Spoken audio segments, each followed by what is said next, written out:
This week, for the first time since Kevin McCarthy was elected House Speaker, he and President Biden held a one-on-one meeting at the White House.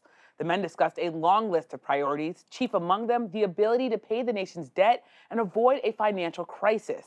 President Biden is sticking to his position that he won't negotiate on raising the debt limit. McCarthy says House Republicans won't take any action without spending cuts. But both McCarthy and the president said they hope their meeting would set the tone for future talks before the nation is scheduled to default this summer. Let's start treating each other with respect. That's what Kevin and I are going to do. Not a joke. Doesn't mean we're going to agree and fight like hell. But let's treat each other with respect. We both have different perspectives on this, but I thought this was a good meeting. We promised we would continue the conversation. We'll see if we can get there. I think at the end of the day, we can find common ground. Meanwhile, the candidate field for the 2024 Republican presidential primary is starting to take clearer shape. Later this month, former UN Ambassador Nikki Haley is expected to announce she is running for president. She is the first in what is expected to be a long list of challengers for former President Donald Trump. And there was even more news this week. The FBI searched another one of President Biden's properties. This time it was his vacation home in Rehoboth Beach, Delaware. The president's attorney said no additional classified documents were found, but materials related to the time, President Biden's time as vice president, were taken by the FBI. Joining me tonight to discuss this and more, Aisha Rasco, host of NPR's Weekend Edition, Sunday and Up First Saturdays. Michael Shear, White House correspondent for The New York Times, Ryan Nobles, congressional correspondent for NBC News, and Susan Page, Washington bureau chief for USA Today. Thanks to all of you for being here. So, Michael, I want to come to you.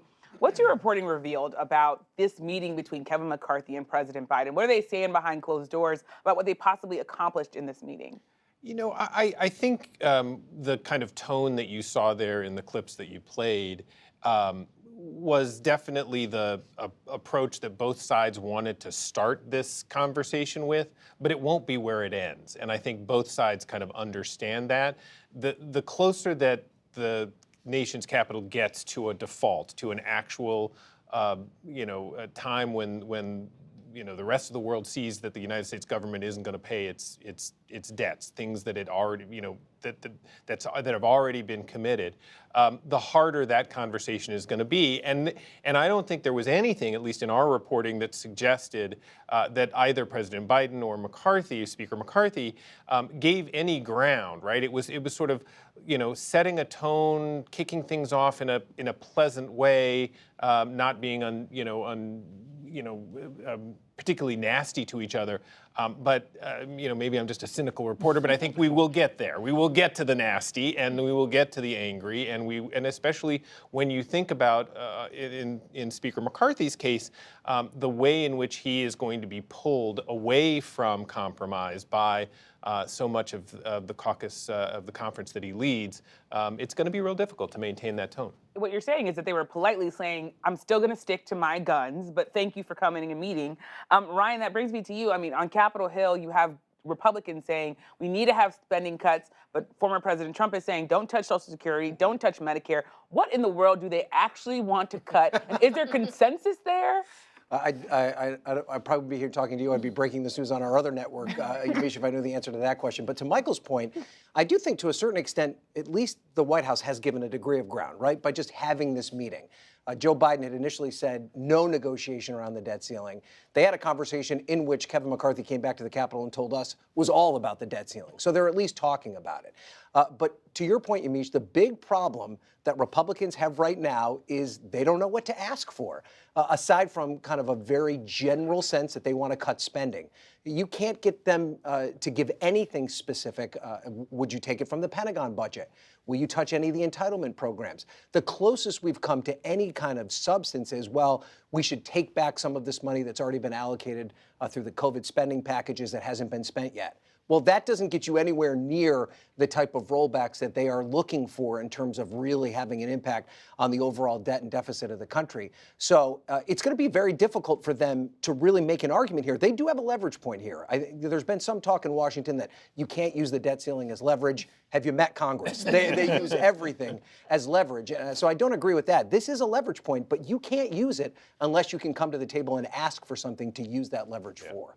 Susan, what do you make of all this, especially when you think about President Biden, his experience during the Obama administration with all the different negotiating or non-negotiating that happened there? You know, cynicism is almost always the safest default position to take in Washington. But I have to say, I think we shouldn't ignore the fact that this was a pretty civil launch to a difficult discussion. And you contrast that with the first meeting that President Trump had with a new speaker of the other party, which left in catastrophe, left with Nancy Pelosi leaving the West Wing of the White House wearing that red coat and her sunglasses and eviscerating the president. We didn't have that. It is a sign of our times that President Biden said we treated each other with respect. Not a joke. That tells you, where the level of discourse usually is here. The White House did, I think, offer one thing that may be a possible off-ramp, which is to have negotiations about cutting spending and cutting the deficit that are parallel to the talks about the debt ceiling, so that they're not connected, but they happen simultaneously. Yeah, it's very interesting. And Aisha, I keep thinking, if they stick both in their corners, if President Biden says, I refuse to negotiate, and Republicans keep saying, we want spending cuts, if we end up defaulting, is there a political risk there? And if so, for who? Because I wonder, when regular Americans are not understanding the debt ceiling, but they're seeing their 401ks hurt, are they going to look up and say, well, it's the Democrats, they're the ones in the White House? I mean, well, look, there is a huge political risk to having the nation default. I don't know. I mean, to me, I feel like there would be blame to go all around. Like, I think there would be, because at this point, you have Americans who are very dissatisfied with government overall. They feel like it does not work for them. This would be an argument in their case that it does not work for them. I do think, though, right now, you do have both sides saying we're going to start out cordial, and they're not going to really negotiate right now because they have time. How you got like several months? That's forever in DC terms. You don't have to start negotiating until like the rubber meets the road. The default is happening in 2 weeks. That's when you're really gonna get the moving. Right now, it's just talking. Let's definitely not do anything with with plenty of time. Let's not plan for it. I think, Yamiche, to Susan's point about how cordial they were in this initial meeting, which I do think is important. And I do think all of us think if it were just Kevin McCarthy and Joe Biden that were making this decision, they probably could come to some consensus. Yeah. Kevin McCarthy's problem is that he really doesn't have control over his own future. Mm-hmm. He has a very hostile right wing to his party that really want to use the debt ceiling as an example. They've threatened it time after time, came close in 2011. This is the time where they truly have the power to make something happen. And so as much as Kevin McCarthy doesn't want to do this, it may not be up to him because he doesn't have control of his conference. You're up on the Hill all the time. Were any of his caucus, any of the Freedom Caucus people unhappy with him for being so cordial at this first meeting? They haven't. They're holding their fire at this point, right? They have not come right out and attacked him for that. I think they're going to give him a little bit of breathing room and a little bit of space. They've won a lot of battles with Kevin McCarthy in the early stages of this. But as we get closer to this, as this deadline approaches, as you point out, that's when you're really going to start to see things heat up.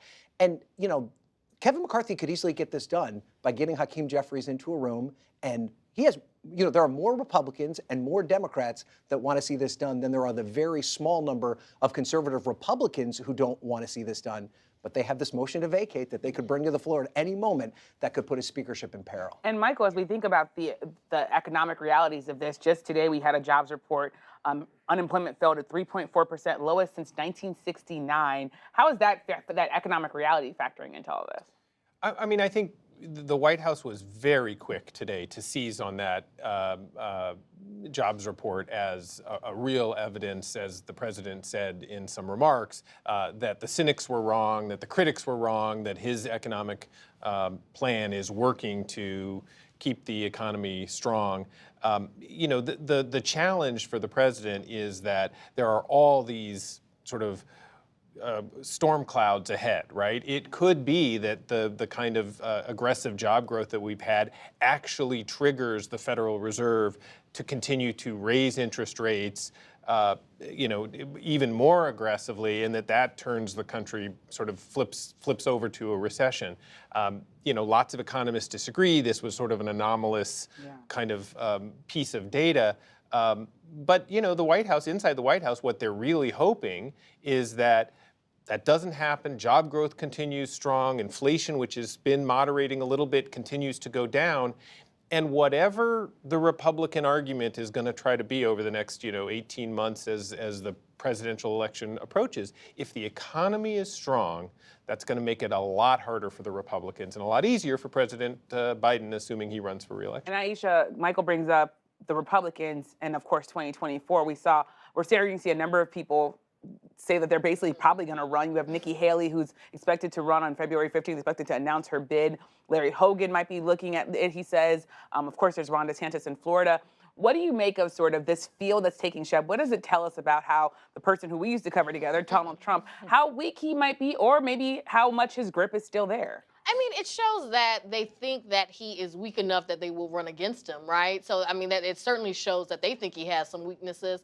I think the issue for the GOP is that he is strong enough that he can, be a wrecking ball in this primary. He's not going to go quietly. He is going to tear everyone down, and he's not going to walk away, like, even if he were to lose. So I think that is the issue, is that he is willing to go as low as he has to go, and he is willing to keep fighting even when it may supposed to be over. He's not just going to go, well, let me do what's for the best of the party. It's for the best of Ryan, Trump. I want to ask you, when you talk about sort of going low, there's, of course, what the Republicans are focusing on, which is, I think, tied to 2024. You have Ilhan Omar getting kicked off the Foreign Relations Committee. You have Hunter Biden, even though he's sort of going on the offensive by writing to the DOJ saying, you need to look into this. Tell me a little bit about what you're hearing on the Hill as it relates to all the things Aisha was just talking about. Well, I mean, first, Aisha makes such a great point, right? He just said not too long ago that he won an election that he didn't win. Who's to say he would treat a primary any differently? I think that's got to petrify Republicans right now. But separately, to your point about how this plays out on Capitol Hill, there are so many of the kind of MAGA talking points that have kind of become the Republican Party platform. And so this idea of, heavy involved investigations specifically tied to Hunter Biden, these are all things that have kind of percolated in the right-wing ecosphere that are now being put into practice by Republicans on Capitol Hill, particularly in the House of Representatives. And the big problem for Republicans and for Kevin McCarthy is that because they only have a slim majority in the House, the idea of pushing through any kind of substantive legislation about the policy goals that they have is a fantasy. So the only power that they have, and it is an important power, the oversight role that Congress has, this is the only tool they really have. And they could choose that to do true oversight of the Biden administration. And there are things worth investigating, the withdrawal from Afghanistan, COVID origins, the way COVID payments were made. Those are all things they're doing. If that's something that they do and is legitimate, I think the American people will recognize it. But if it quickly dives into everything goes back to Hunter Biden, that's where I think they run a serious risk here. And that, I think, will tell us a lot about 2024 and where the power is in the Republican Party. And all that is such an interesting part and things that we're going to have to cover. I have to also say, we're going to make a little bit of a hard turn here, Susan, because there is, of course, the Chinese balloon. I don't know how to have a show on this Friday without talking about this thing. It's floating, hopefully not over D.C., from my understanding. But what do you make of the fact that this thing is floating out there? The Pentagon, I watched the Pentagon briefing. I came away not feeling any better about what the situation is. What do you think about this, the situation that we're in right now? So a spy balloon from China that they say is a weather balloon and no one in America believes is a weather balloon. And it is like the comic relief. I mean, not that it's not serious and we should take it seriously and we want it to bring it down safely and all that, but really, it's a spy balloon in 2023. I guess I don't know what to make of it. I guess I'll tell you the one thing you can make of it. U.S. relations with China, which have been fraught, are getting worse. And the idea that our relations with China could get somewhat better with the trip Secretary of State Secretary of State Blinken was supposed to leave tonight for China is off indefinitely. And I think we're into more difficult times with China, not easier times. And this balloon is part of that. And it seems like the Biden administration, there's no alarm bells going off at the White House, it sounds like.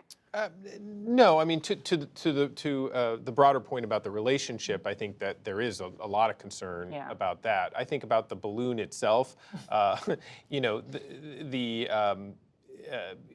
indication, the best indication of a lack of sort of a real crisis, was that they didn't immediately shoot it down. I mean, or somehow take it down, right? They seem to have assessed that it's not as any sort of serious threat either to people or to intelligence gathering, and so it sounds like what they want to do is to let the wind kind of blow it offshore the way the weather just kind of like heads from west to east, and eventually it'll depart. That's what they're saying at the Pentagon briefing today. That it's not an immediate threat. So that's where we're going to leave it.